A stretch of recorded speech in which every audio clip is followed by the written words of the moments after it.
आज हम इसमें बात करेंगे गतिज आणविक सिद्धांत के आधार पर वाष्पन की व्याख्या के बारे में। यानी कि गतिज आणविक सिद्धांत के आधार पर वाष्पन की प्रक्रिया आखिर है क्या। तो वाष्पन को हम गतिज आणविक सिद्धांत के आधार पर समझने का प्रयास करेंगे।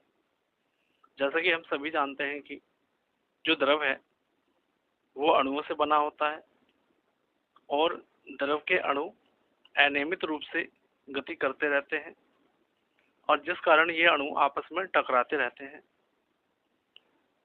द्रव के सभी अणुओं की गतिज ऊर्जा एक सी नहीं होती या एक समान नहीं होती और जिस कारण जो अणु द्रव की सतह पर स्थित होते हैं वे अणु भीतर की ओर लगने वाले आकर्षण बल के विपरीत गति नहीं कर पाते।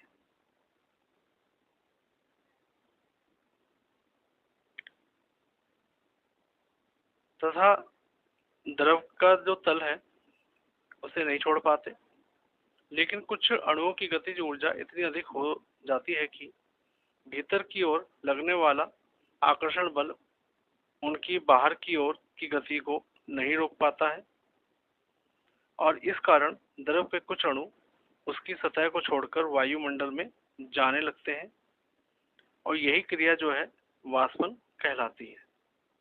यहाँ पर सीधी बात यह है कि गतिज आणविक सिद्धांत के अनुसार द्रव्य की गतिज ऊर्जा उसके ताप पर निर्भर करती है।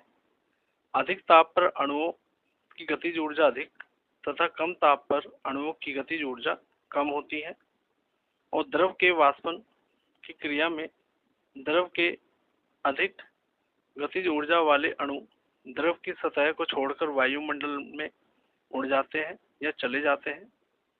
यानी जो द्रव के जो अधिक गतिज ऊर्जा वाले जो अणु होते हैं वो द्रव की सतह को छोड़कर वायुमंडल में उड़ जाते हैं तथा कम गतिज ऊर्जा वाले अणु द्रव में ही रह जाते हैं।